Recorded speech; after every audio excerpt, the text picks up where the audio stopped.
నమస్తే, welcome to V news Telangana. బులెటిన్ల ముందుగా హెడ్లైన్స్ చూద్దాం. గుంటూరు పార్లమెంట్ నియోజకవర్గం పరిశీలకులు పోతిన వెంకట మహేష్ ప్రెస్ మీట్. తెలంగాణ భవన్ లో మాజీ మంత్రి ఎమ్మెల్యే హరీష్ రావు గారితో నిరుద్యోగుల సమావేశం. నాచారంలోని డిపిఎస్ స్కూల్లో జరిగిన మాక్ పార్లమెంట్ లో ఎంపీ ఈటెల రాజేందర్ పాల్గొన్నారు. హైదరాబాద్ లో వాహనదారులకు గుడ్ న్యూస్, పీజీఆర్ ఫ్లైఓవర్ ప్రారంభం. గుంటూరు పార్లమెంట్ నియోజకవర్గం పరిశీలకులు పోతిన వెంకట మహేష్ ప్రెస్ మీట్ నిర్వహించారు. ఆయన 1,00,00,000 ఉద్యోగాలు కల్పిస్తామని మాట ఇచ్చారు. కనీసం 1,00,00,000 ఉద్యోగాల్లో 1,00,000 ఉద్యోగాలైనా చంద్రబాబు నాయుడు గారు 99లో ముఖ్యమంత్రిగా ఉన్నప్పుడు కల్పించారా లేదా అనే వాస్తవ సమాచారాన్ని వారు దమ్ముంటే విడుదల చేయాలి. అట్లాగనే 2014-19 మధ్య ఆయన 25 లక్షల ఉద్యోగాలు, 10 లక్షల కోట్ల పెట్టుబడులు, ఉద్యోగాలు కల్పించలేకపోతే నిరుద్యోగ భృతి కింద ఒక్కొక్క నిరుద్యోగికి 2,000 రూపాయల డబ్బులు నెలకి చెల్లిస్తానని మాట ఇచ్చారు. కానీ చంద్రబాబు నాయుడు గారు ఎక్కడ 25 లక్షల ఉద్యోగాలు కల్పించలేదు, 10 లక్షల కోట్ల పెట్టుబడులు తేలేదు, నిరుద్యోగ భృతి చెల్లించలేదు. అట్లాగనే 2024లో కూడా మళ్ళీ చెప్పారు 20 లక్షల ఉద్యోగాలు కల్పిస్తామని, లక్షల కోట్ల రూపాయలు పెట్టుబడులు తెస్తామని, నిరుద్యోగ భృతి కింద 3,000 రూపాయలు చెల్లిస్తామని. కానీ ఎక్కడైనా చంద్రబాబు నాయుడు గారు ఈ పని చేశారా? ఎక్కడైనా చంద్రబాబు నాయుడు గారు పెట్టుబడులు తెచ్చారా? ఉద్యోగ అవకాశాలు కల్పించారా? ఒక్కసారి ప్రజలు కూడా తెలుసుకోవాలి. ఆయన 99లో 1,00,00,000 ఉద్యోగాలు కల్పిస్తామని హామీ ఇచ్చారు. 1,00,00,000 ఉద్యోగాలు కల్పిస్తామని హామీ ఇచ్చారు. ఇందులో ఇంకో మాట కూడా చెప్పారు. ఆ రోజునే సబ్సిడీకి బియ్యం ఇస్తాం, గ్యాస్ కనెక్షన్లు ఇస్తాం, పేదరిక నిర్మూలనకి ప్రత్యేక విభాగం ఏర్పాటు చేస్తామని. ఇప్పుడు కూడా చూస్తున్నట్టుగా P4 అని చెప్తున్నారు. చంద్రబాబు నాయుడు గారు 99లో ఏం చెప్పారో ఈ రోజున 2024-25లో కూడా అవే చెప్తున్నారు. అట్లాగనే 2014-19లో కూడా చూడండి, జాబు రావాలంటే బాబు కావాలని ఆయన కూడా చాలా స్పష్టంగా చెప్పారు. 25 లక్షల ఉద్యోగాలు కల్పిస్తామని, 10 లక్షల కోట్ల రూపాయలు పెట్టుబడులు తెస్తామని, నిరుద్యోగ భృతి చెల్లిస్తామని. అట్లాగే కొత్త దాని గురించి మనం చెప్పక్కర్లా, సూపర్ 6 అన్నీ పెట్టారు కదా, అన్నీ పెట్టారు. మరి చంద్రబాబు నాయుడు గారు మాత్రం ఏమాత్రం మారలా. 99లో ఏం చెప్పారో, 14లో ఏం చెప్పారో, 24లో కూడా అయ్యే అబద్ధాలు బ్రహ్మాండంగా చెప్పారు. కానీ ప్రజలు మాత్రం ఆయన ఏ మార్చడంలో దిట్ట అనే విషయాన్ని మాత్రం మనందరం ఒప్పుకొని తీరాలి. చంద్రబాబు నాయుడు గారు మరి ఈ ఏడాది కూడా నిరుద్యోగ భృతి ఇస్తానని ఎంతవరకు ఇవ్వాల? మరి ఈ ఏడాది ఈనాడు పేపర్లోనే రాష్ట్రంలో 1,56,50,000 మంది నిరుద్యోగులు. తెలంగాణ భవన్ లో మాజీ మంత్రి ఎమ్మెల్యే హరీష్ రావు గారితో నిరుద్యోగుల సమావేశం నిర్వహించారు. మాకు సర్టిఫికెట్ ఇవ్వాల్సిన అవసరం లేదు. సో మేము అన్ని పొలిటికల్ పార్టీ యొక్క మద్దతుతో, కుల సంఘాల మద్దతుతో, విద్యార్థి సంఘాల మద్దతుతో ఇక ఈ ప్రభుత్వం మీద తాడో పేడో తేల్చుకోవాలని చెప్పేసి నిర్ణయించుకొని సిపిఎం పార్టీ గారిని ఫస్ట్ మేము మద్దతు కోరటం జరిగింది. దాని తర్వాత మీ దగ్గర మేము రావటం, రిక్వెస్ట్ చేయటం, దానికి మీరు ముందొచ్చి మాకు అండగా నిలబడతా అని చెప్పేసి మాట ఇచ్చినందుకు మేము హృదయపూర్వకంగా తెలంగాణ నిరుద్యోగ యువత తరఫున కృతజ్ఞతలు తెలుపుకుంటున్నామన్నా.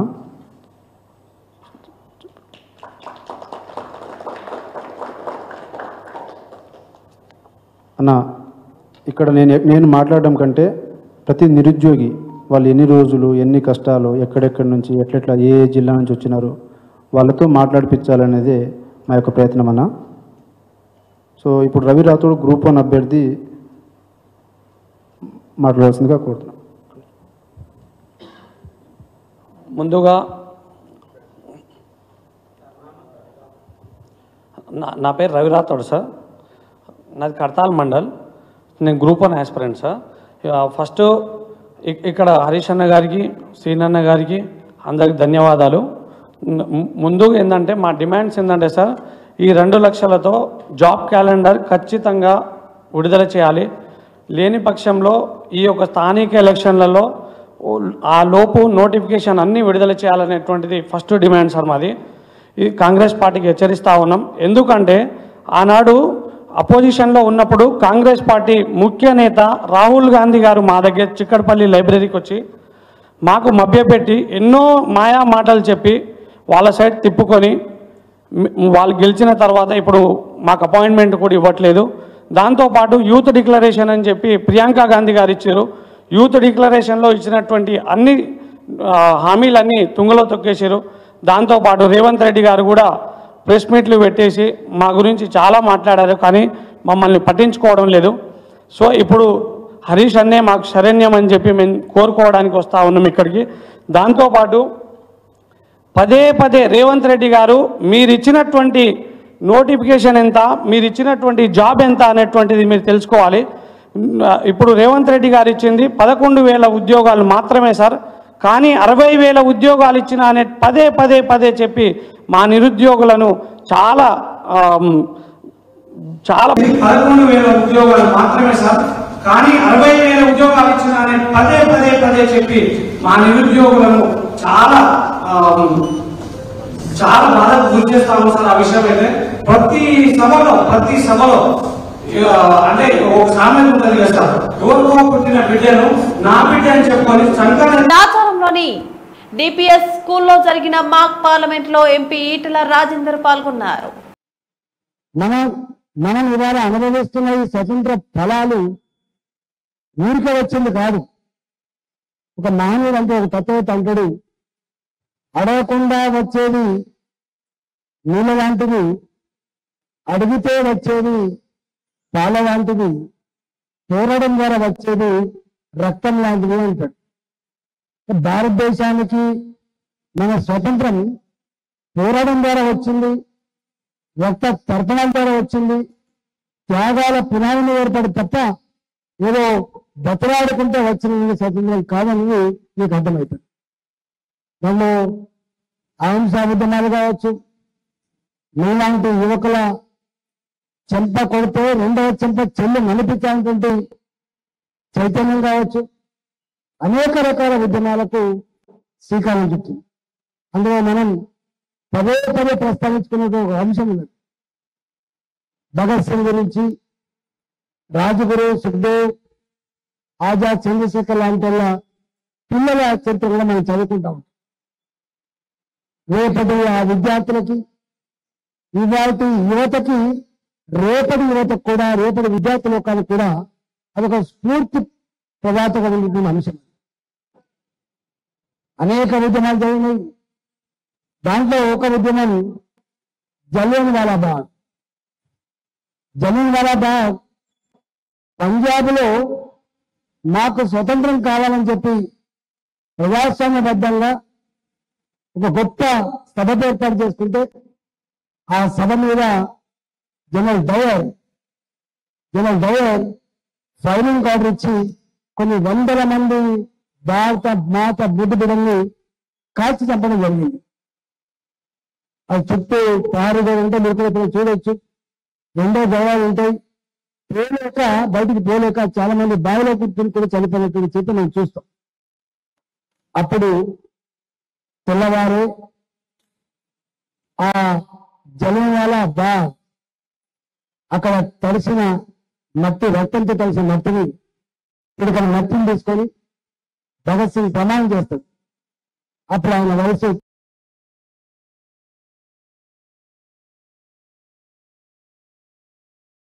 ఆయన శపథం చేస్తాడు, నా భారత జాతి రక్తాన్ని కళ్ళ చూసిన దుర్మార్గుడైన జనరల్ డయర్ని మట్టి పెట్టకుండా ఈ ఇంగ్లీష్ మూకని ఈ దేశ విభాగం నుంచి తరిమి కొట్టకుండా నేను జీవించేదానికి ఆస్కారం లేదని చెప్పి ఆయన ఆ మట్టిని తీసుకొని ప్రమాణం చేసి హైదరాబాద్ నగరంలోని ఐటీ కారిడార్లో వాహనదారుల ట్రాఫిక్ కష్టాలకు ఉపశమనం కలిగిస్తూ మరో ఫ్లైఓవర్ అందుబాటులోకి వచ్చింది. కొండాపూర్ నుంచి ఔటర్ రింగ్ రోడ్ ORR వరకు నిర్మించిన PGR ఫ్లైఓవర్ ను ముఖ్యమంత్రి రేవంత్ రెడ్డి శనివారం లాంఛనంగా ప్రారంభించి ప్రజలకు అంకితం చేశారు. ఈ కొత్త ఫ్లైఓవర్ నిర్మాణంతో హైదరాబాద్ లో అత్యంత రద్దీ ప్రాంతాల్లో ఒకటైన గచ్చిబౌలి జంక్షన్ వద్ద ట్రాఫిక్ సమస్యలకు శాశ్వత పరిష్కారం లభిస్తుంది. మొత్తం 1.2 కిలోమీటర్ల పొడవు 24 మీటర్ల వెడల్పుతో 6 వరుసలుగా ఈ ఫ్లైఓవర్ ఆధునిక ప్రణాళికలతో నిర్మించారు. ఈ ఫ్లైఓవర్ ప్రారంభంతో ORR నుంచి కొండాపూర్ హఫీజ్పేట్ మార్గాల్లో ప్రయాణించే వారికి ప్రయాణ సమయం గణనీయంగా ఆదా అవుతుంది. ముఖ్యంగా హైటెక్ సిటీ, ఫైనాన్షియల్ డిస్ట్రిక్ట్ వంటి ప్రధాన వాణిజ్య ప్రాంతాలకు రాకపోకలు మరింత సులభతరం కానున్నాయి. కొండాపూర్ చుట్టుపక్కల ప్రాంతాల నుంచి శంషాబాద్ విమానాశ్రయానికి వెళ్లే ప్రయాణికులు ఇకపై ఎలాంటి ట్రాఫిక్ అడ్డంకులు లేకుండా నేరుగా ఔటర్ రింగ్ రోడ్డుకు చేరుకోవచ్చు. దీనివల్ల ఐటీ ఉద్యోగులు, స్థానిక నివాసితులు, విమానాశ్రయ ప్రయాణికులకు ఎంతో మేలు జరగనుంది.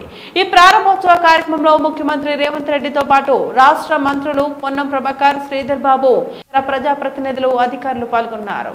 మాల Mahanadu of India Peddapalli district youth president Erikala Rajkishore ఆధ్వర్యంలో ఈరోజు రామగుండం నియోజకవర్గం యూత్ ప్రెసిడెంట్ గా సిగిరి రమేష్ ని, 27వ డివిజన్ యూత్ ప్రెసిడెంట్ గా ఉండేంటి సదా శ్రీనివాస్ ని నియమించడం జరిగిందని, రామగుండం నియోజకవర్గంలో మాల యూత్ ని సంఘంలో భాగస్వామ్యం చేయడం ప్రధాన లక్ష్యంగా పెట్టుకుని ప్రతి డివిజన్ లో యూత్ కమిటీలు వేయడం జరుగుతుందని మాల మహానాడు ఆఫ్ ఇండియా ప్రెసిడెంట్ దేవి లక్ష్మీ నరసయ్య తెలిపారు. జేబీఎంలో నేను దేవి లక్ష్మీ నరసయ్య, మాల మహానాడు ఆఫ్ ఇండియా పెద్దపల్లి జిల్లా అధ్యక్షులు. మా జాతీయ అధ్యక్షులు డాక్టర్ పసుల రామ్మూర్తి సూచనల మేరకు ఈ యొక్క మాల మహానాడును బలోపేతం చేయుటకు గాను పెద్దపల్లి జిల్లా యువజన అధ్యక్షుడు ఎరకల రాజకిషోర్ ఆధ్వర్యంలో మరియు జాతీయ ప్రధాన కార్యదర్శి మగ్గిడి దీపక్ ఆధ్వర్యంలో ఈరోజు సిగిరి రమేష్ను రామగుండం నియోజకవర్గ యూత్ అధ్యక్షునిగా నియమించడం జరిగింది. వారి యువతను బలోపేతం చేస్తూ అంబేద్కర్ ఆలోచన విధానంతో ముందుకెళ్తూ దళిత జాతి కోసం పనిచేస్తూ మాల మహానాడును ఏ కష్టాలు వచ్చినా ఏదున్నా కూడా ప్రజా సమస్యల పైన కూడా పోరాటం చేయాలని పిలుపునిస్తూ ఈరోజు అదేవిధంగా 20వ డివిజన్ ఉండంటి సదానందం సదా శ్రీనివాస్ గారిని యూత్ ప్రెసిడెంట్గా నియమించడం జరిగింది. వీరందరికీ అభినందనలు తెలుపుతూ యువ నాయకుడు సురేష్ మరియు అందరూ కూడా శ్రీకాంత్, యుగేందర్ అందరూ కూడా వీరికి మద్దతుగా దానికి కూడా మనందరం ఒకే తాటిపై నిలబడాలని, మీరు నేను కలిస్తే మనం కలిస్తే జనం కలిస్తే అదొక ప్రభంజనంలా మాల మహానాడుకు ఈ యొక్క స్ఫూర్తిని ఇవ్వాలని కోరుకుంటూ జై భీమ్. సంగారెడ్డి జిల్లా పట్టణ కేంద్రంలో కలెక్టర్ కార్యాలయం ముందు జూన్ 27వ తేదీ శుక్రవారం రోజు citizen cooperative society limited management director Narendra Kumar ఆధ్వర్యంలో 10వ వార్షిక సమావేశం నిర్వహించడం జరిగింది.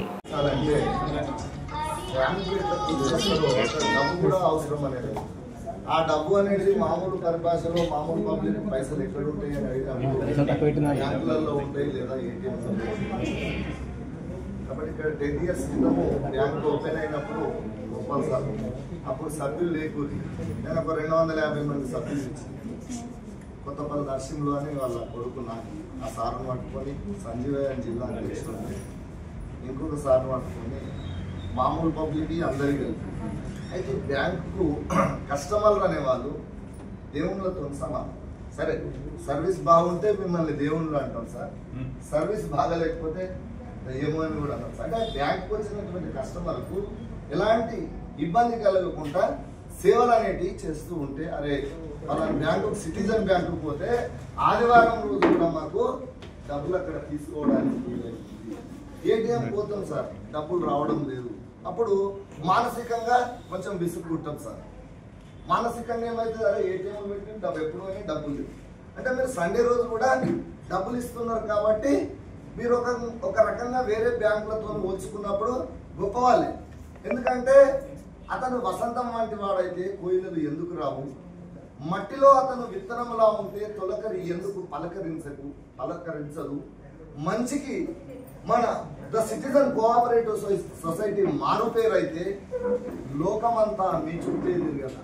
అంటే మీరు అందించే సేవలు కనుక బాగుగా ఉంటే మీరు ఎవరిని విలువకపోయినా పిలిచిన బయట పబ్లిక్ టాక్ ఉంటుంది. మేము చెప్తూ ఉంటాం ఏమని, వేరే బ్యాంకులు సండే రోజు బంద్ ఉంటాయి, మీకు డ్యూటీలు ఉంటాయి కాబట్టి ఆ రోజు మీరు 1 గంట వరకు ఇక్కడ మీరు డ్రా చేసుకోవడానికి వీలవుతుంది అని నేను చాలా మందికి ఇంచుమించు ఒక 100 మందికి చెప్పాను సార్. 100 మందికి చెప్పాను.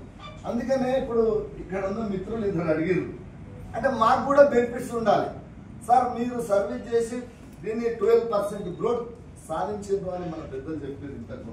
అది సంతోషించే విషయం. ఎందుకంటే గ్రోత్ అనేది 2%, 3% ఇప్పుడు ప్రపంచ దేశాలను చూసినప్పుడు మన ఇండియా కూడా 6%, 8% గ్రోత్ అనేది ఉంది. మరి 12% గ్రోత్ అంటే వాళ్ళు చాలా కష్టపడుతుంది. ఆ కష్టపడితేనే కష్టే పని. ఎవరికైనా తెలియదు ఏమున్నది, కృషి ఉంటే అది ఆటోమేటిక్గా ఫలితాలు వస్తాయి. కృషి ఉంటే మనుషులు ఋషులవుతారు, మహాపురుషులవుతారు, తరతరాలకు తరగని వెలుగవుతారు, ఇలవేలుపులవు. అది పాట ఎన్టీ రామారావుతో ఎవరితో తెలియదు కానీ ఆ పాటలో ఉన్న అర్థం కూడా అది మీకే వర్తిస్తుంది సార్. అంటే మీరు 28 సంవత్సరాల నుంచి ఈ బ్యాంకును నడుపుకుంటూ ఈ స్థాయికి తీసుకొచ్చారంటే అది మామూలు విషయం కాదు. ఇప్పుడు ఎందుకంటే ఒక వ్యక్తిగా ఇన్ని 28 సంవత్సరాలు మేము సర్వీస్ చేసి గవర్నమెంట్ జాబ్ చేసి మంచు విష్ణు ప్రధాన పాత్రలో నటించిన భక్తిరస చిత్రం కన్నప్ప బాక్సాఫీస్ వద్ద మంచి విజయాన్ని సాధించింది. ఈ చిత్రంపై ప్రముఖ దర్శకుడు రామ్ గోపాల్ వర్మ ప్రశంసల వర్షం కురిపించారు. విష్ణు నటనను కొనియాడుతూ వర్మ పంపిన వాట్సాప్ సందేశాన్ని విష్ణు తన ఎక్స్ ఖాతాలో పంచుకోగా అది ఇప్పుడు వైరల్ గా మారింది. వర్మ ప్రశంసలకు తాను భావోద్వేగానికి గురయ్యానని విష్ణు పేర్కొన్నారు. తాజాగా మంచు విష్ణుకు రామ్ గోపాల్ వర్మ పంపిన వాట్సాప్ సందేశంలో తాను మొదటి నుంచి దేవుణ్ణి భక్తుల్ని నమ్మే వ్యక్తిని కాదని స్పష్టం చేశారు. నాకు దేవుడు భక్తులపై నమ్మకం లేదు, అందుకే అలాంటి సినిమాలు చూడను. కానీ కాలేజీ రోజుల్లో భక్త కన్నప్ప 4 సార్లు చూశాను. ఇప్పుడు ఈ సినిమాలో తిన్నడుగా నువ్వు కేవలం నటించలేదు, ఆలయం అంతటి భక్త విశ్వాసానికి నిలువెత్తు రూపంలా కనిపించావు. కొన్ని సన్నివేశాల్లో నీ నటన నన్ను ఊపిరి కూడా తీసుకోనివ్వలేదు అని వర్మ కొనియాడారు. సినిమాలో క్లైమాక్స్ సన్నివేశం గురించి వర్మ ప్రత్యేకంగా ప్రస్తావించారు. శివలింగం కళ్ళ నుంచి వస్తున్న రక్తాన్ని ఆపడానికి తిన్నడు తన కళ్ళను సమర్పించే సన్నివేశంలో నీ నటన శిఖర స్థాయిలో ఉంది. ఇక ఒక నాస్తికుడిగా నాకు ఇలాంటివి నచ్చవు, కానీ నీ నటనతో ఈ సన్నివేశాన్ని ఇష్టపడేలా చేశావు. ఒక సాధారణ భక్తుడు పరమ భక్తుడిగా మారే క్రమంలో నువ్వు చూపించిన నిబద్ధత ఒక మాస్టర్ క్లాస్ గా ఆ సమయంలో నీ ముఖంలో పలికిన హావభావాలు భావోద్వేగాలు చూశాక చేతులెత్తి నమస్కరించాల్సిన భక్తి కళాఖండం అనిపించింది అని ఆయన తన సందేశంలో పేర్కొన్నారు. బులెటిన్ ముగించే ముందు మరోసారి హెడ్లైన్స్ చూద్దాం. గుంటూరు పార్లమెంట్ నియోజకవర్గం పరిశీలకులు పోతిన వెంకట మహేష్ ప్రెస్ మీట్. తెలంగాణ భవన్ లో మాజీ మంత్రి ఎమ్మెల్యే హరీష్ రావు గారితో నిరుద్యోగుల సమావేశం. నాచారంలోని డిపిఎస్ స్కూల్లో జరిగిన మాక్ పార్లమెంట్ లో ఎంపీ ఈటెల రాజేందర్ పాల్గొన్నారు. హైదరాబాద్ లో వాహనదారులకు గుడ్ న్యూస్, పీజీఆర్ ఫ్లైఓవర్ ప్రారంభం.